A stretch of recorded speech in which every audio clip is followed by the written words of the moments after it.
Live from the depths of despair. And sometimes it is. The depths of despair? Yeah, I don't know. I was trying to... Well... I was getting cliche-ish. All right. Well, you know... Are we from the depths of despair? No, I don't think so. No. But we are here. A lot of people... You know, I'll tell you what. People have... Well, he's here. You're here anyway. Hi. How are you? It's Mr. Joe. And Mr. Joe. There you go. And it's the Joe and Joe Weather Show. I'll tell you who the depths of despair... What the depths of despair is that when we don't make an appearance at this time like we did last night, and there are people who are just sitting breathless by their Facebook pages waiting for that moment, and when it comes and it goes, that's it. And sometimes there are technical reasons why we don't do a show, and sometimes we don't do a show because we're just tired by the time we get to the end of the day. How many of you out there, because we were discussing this before we went on, how many of you have felt that this Thursday has dragged? I don't know why, but it is seemingly just moving along at a very, like a snail's pace. The minutes are flying by like hours. Yes, exactly. I don't know why that is either. But here we are, Joe. Well, we're here. Okay, so let's... Joe Ray of Fios 1 News, Lower Hudson Valley, and...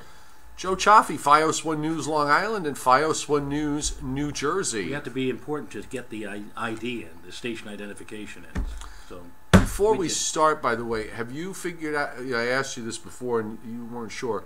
Did you find out what I Love Lucy episode they're going to desecrate tomorrow by putting it in color? I saw 3 seconds of the promo, and it was the one where one of the scenes was where her hair is like completely like as if she stuck her finger in a socket and she has a face like... Oh, that could be from Phipps Department Store.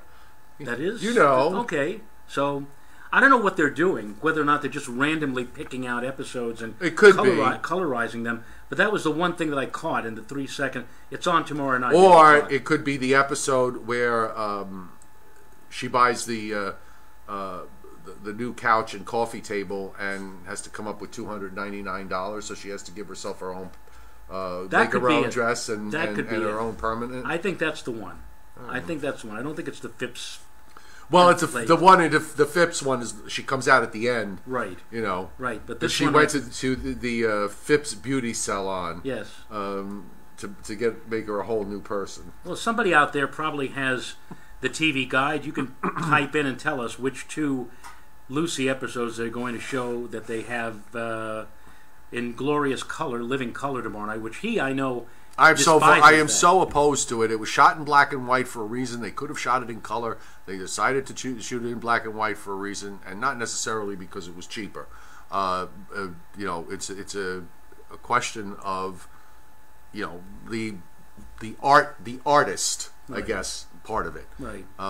So it's a classic because it's the way it's been shot. Exactly. Okay, never mind. We got folks on there. We have Passover begins tomorrow night. We haven't really talked very much about the fact that there's a full moon overnight. I think it's full tomorrow morning at 7:02 or something. Yes, I did my research today. But with the south wind, there's already been some coastal flooding at the high tides today. So for Long Island, the south-facing shorelines, and also for the Jersey Shore to a certain extent, there will probably be some minor to possibly even some pockets of moderate coastal flooding for the high tides going into Saturday. 30 to 40 mile per hour wind gusts along coastal areas, especially during the afternoon and evening hours tomorrow. And we have this odd situation where we've got a front that's draped to our north and west, a wave of low pressure that's going to try to move along it, but it's actually going to strengthen so much it's going to, in the atmosphere, close off, so to speak, and it's going to slow everything down. It does really... It stops going east and starts going north, right? Which is a little weird too. So we could bring up the radar. You can already see that the signature on the radar is kind of telling you that things are a little bit different this time around. Also, I don't know about you, Joe. I really don't think we're going to see much of any rain here through the daytime tomorrow, and it may not be until after midnight tomorrow night that this stuff from the west finally makes it here. It's got a long way to go. Yes. When you look at where it is now. Well, we might see a hit or miss squirt here and there before noontime tomorrow, and then we may see a few scattered showers popping up as a result of diurnal heating tomorrow afternoon. But I agree with you 100%. The main bulk of the precipitation is with the actual weather front, which will still be well to our north and west. And I'm thinking that between midnight tomorrow night and noontime on Saturday is when we're going to see the lion's share of precipitation. And embedded in all of this may very well be some strong to possibly severe thunderstorms. Now, yesterday, they did put us in a zone of thunderstorm activity, but regular thunderstorm activity. Right. And now they're edging the marginal, is it, or the yes, the marginal area? There it goes. This is the risk area for tomorrow. I predict tomorrow's convective outlook will be fully into the marginal zone, and that a good hunk of southern and eastern Pennsylvania and New Jersey will probably be in slight chance of precipitation. Well, the warm front, which succeeded today. We talked about this yesterday on our YouTube live cast and also on our FiOS weathercast. The warm front today made it up to about Route 78 in New Jersey. So if you were south of Route 78, particularly once you got down to, say, 195, it reached upper 70s and low 80s there. And right. There was a fair amount of sun. In fact, I have the where is it? We were watching, in fact, on the visible satellite. There's the visible satellite going back to about mid-afternoon. And the southern edge of that solid cloud line here is really kind of marks off where the warm front is. Mm-hmm. This warm front's going to probably push up into southern Vermont, New Hampshire, and Maine. So I think you're right. I think we're going to see that marginal risk area get pushed up, maybe up to about Route 84, maybe a little bit further north than that.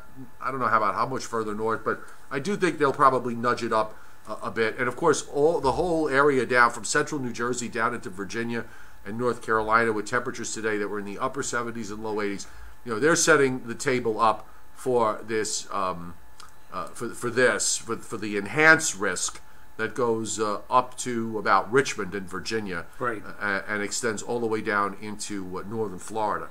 And we might be looking at, whereas at the start of this week we had between 4 and 6 in the morning, even before the morning commute got started, the threat of tornadic activity or strong to severe weather. That was Sunday night into Monday morning. Sunday night to Monday morning, and that zipped on by very quickly.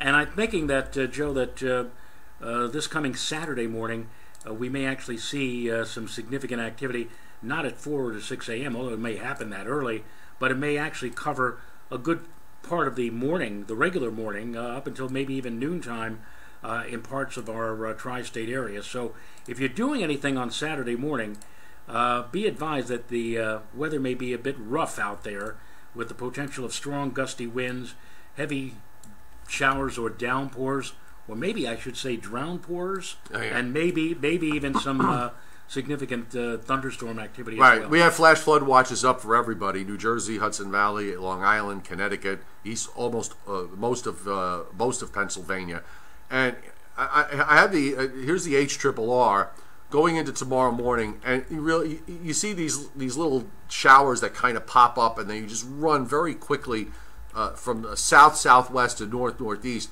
The heavy stuff is back in West Virginia, interior Virginia, western North Carolina, and on the lower right, you should see that there is a surface low there, a 993 surface low. I don't have that's as far as the HRRR goes, but we'll go to the NAM 3 kilometer did so well.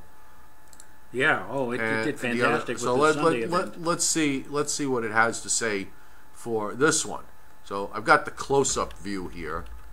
So we are now so this is tomorrow morning.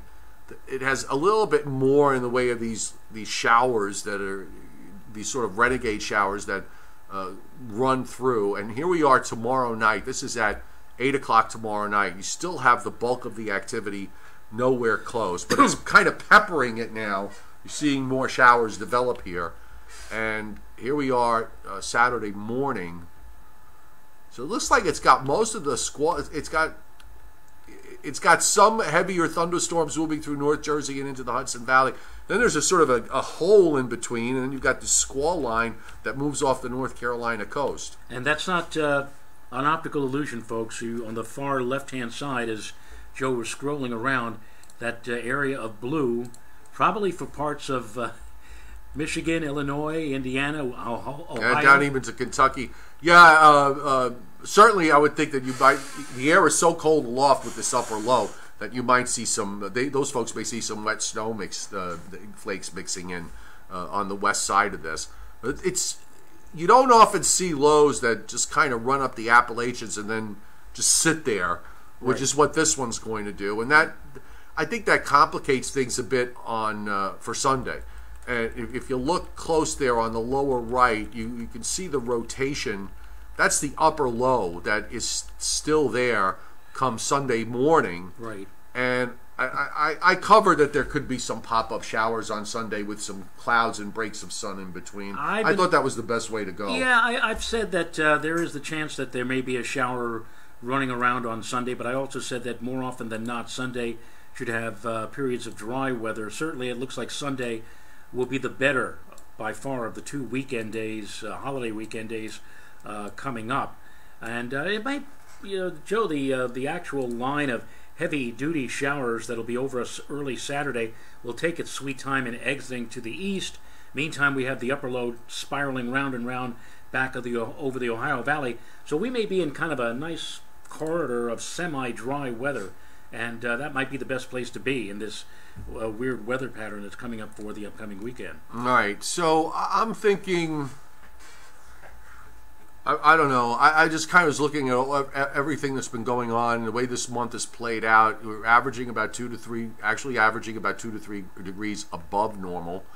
Some people might find that difficult to believe, but when you have a day like today where somebody could be 50 and less than 100 miles away, somebody can be 80. That's just the way it is. We are told that the episode is Lucy and Ethel start their own business, so they buy Lucy and Ethel's dress shop, right? And they name it Ethel Lucy Eth's, yes, as opposed to Ethel Lou's. Okay, so that's the one. Yes. We were just wondering what it was, and now we know. Are we going to watch it? I mean, it's he's not going to. Not if it's in color. Well, maybe there's a way we can hit the switch and, fix the picture in such a way that it's in black and white or whatever. I don't even know how to work these TVs. No, of today. I don't know either. They're smart TVs now. They're made, but we're not so smart users of such smart televisions. A little bit of a historical note, and I know you probably will remember this, and many of our viewers may remember this. Today is April 18th, and on this day in 1976, it was Easter Sunday. And on this day in 1976, the temperature at Central Park hit 96 degrees. It was the hottest Easter on record, still is in the record books as the hottest on record, but incidentally, it was also the hottest temperature recorded in 1976 in New York. It was also the first time and the only time that New York City was the national high temperature. Not California or Arizona or Florida. It was New York City, 96 degrees on this date in 1976. Amazingly, Joe, and this is of course because Easter is a movable feast. Right. It moves in accordance with the phases of the moon. 6 years earlier in 1970, we had the snowiest Easter on record, where Central Park had 4 inches of snow, and parts of the Hudson Valley had up to 12 inches of snow. And then 6 years later, on the same holiday, we had 96 degrees. Easter is the only holiday, because it's a movable holiday, but more importantly, it's movable in the sense that it's coming on the cusp of a season, late winter, early spring, that you can actually have the weather in any given year similar to the 4th of July or similar to Christmas morning. It's one of those weird holidays. And that it is, and it's a frustrating season from a forecast standpoint. I think of all the the spring to me has always been like the toughest time of the year to forecast, because on a day today's a perfect example when you have you're forecasting for a general area where you're talking about highs from 50 to 80. Right. That's hard to do. That's right. That just is hard to do. And incidentally, Easter could have been long gone. It could have been several weeks ago. The rule for Easter, for setting the date of Easter, is it comes on the first Sunday after the first full moon of spring. Well, interestingly, the first full moon, spring began, of course, this year on March 20th. I forget exactly when it started. Oh, yeah. It started about 5:50 in the afternoon. And a few hours later, we had a full moon. So that was the first official full moon of spring. Right. Logically, if you follow the rules, a few days later on March 23rd, we should have had Easter Sunday. But we didn't. Why? Believe it or not, the Vatican does not recognize spring as occurring any earlier than March 21st. They still believe or they still recognize that as the day of the vernal equinox, even though the vernal equinox now is coming as early as the 20th. Next year, by the way, the vernal equinox, for the first time since 1896, will come on the 19th of March. On St. Joseph's Day. That's right. But because the Vatican still recognizes the vernal equinox as March 21st, they said, oh no, that full moon on the 20th was not the first spring full moon. We have to wait until next month in April. So now we wait until this full moon, early tomorrow morning, and of course the Sunday following this, which would be this coming Sunday, is recognized as Easter Sunday. A rather late Easter Sunday, I might add. I wonder who came up with all this stuff. Oh, they're all complex. There's something called the golden number and something called an epoch. You can go and Google all of this. What's the golden number? The golden number has to do with the lunar cycle, the metonic cycle. Every 19 years, the phase of the moon recurs on the same date. But it's a very convoluted, arcane system of numbers and calculations combined with something called the epoch, and the Vatican follows all of this strictly to the rule. And I don't understand it all that well, but in any case, this is why we have Easter in a few days and not the way. Well, either way, at least the one thing that I've always remembered from that 96-degree Easter back in 1976 was, in those days, there were not a lot of people had air conditioning, and if you did have it, you probably had it in a unit in unit form in your particular bedroom. Right. And growing up in the Bronx, no central air just didn't exist. Right. And I can remember it being 96 degrees with a lasagna in the oven. Okay, making for what was a very, very hot house. So yeah, you don't want to do that. But this Sunday, at least, it'll be in the 60s, which will be far tamer. And on that note, let me just say, for both of us, happy and healthy Passover. For those of you who celebrate Passover tomorrow night, and Saturday, of course, you have Easter Vigil services Saturday evening after sundown. The rains should be long gone by then, and Easter Sunday, a happy Easter for those of you celebrating Easter this weekend. Because I don't think it's. Is it also? It's not the Greek Orthodox. That I always get confused on. I think that's still down the road. They go by a different calendar and a different set. Now Sunday is when? April 22nd? Is it? Yeah. It's the 22nd of April. That's within 3 days of the latest possible Easter. Easter can come as late as the 25th of April. That's the latest it can come. That will happen in the year 2037, Joe. I hope that you and I will still be around in 2037. I'll be 78. Ooh, or something. Something like that. All right. Anyway, everybody, if you're getting an early start to your holiday weekend with regards to travel, you really shouldn't have any problems during the day tomorrow and into tomorrow evening, other than if you might have to dodge a couple of passing showers. And of course, the main prime time looks like, say, midnight tomorrow night to noon or shortly after 12 noon on Saturday. All right? Yes. Okay, so tomorrow we've got, I think Brian is back tomorrow morning, so Brian Fitzgerald tomorrow morning. I don't think so. And then Brittany Borer, and then, no, because Addison's off tomorrow. I thought Addison was working tomorrow morning. No, Addison worked this morning and he was off tomorrow. Okay. Okay, so I think Brian is back tomorrow morning. Okay. Brittany is here on midday, and you and I are here tomorrow evening. Good. Okay? All right. So everybody have a great rest of your evening. It doesn't have much left to it, only a couple of hours. And we'll see you tomorrow. You have a good one. Good night, everybody.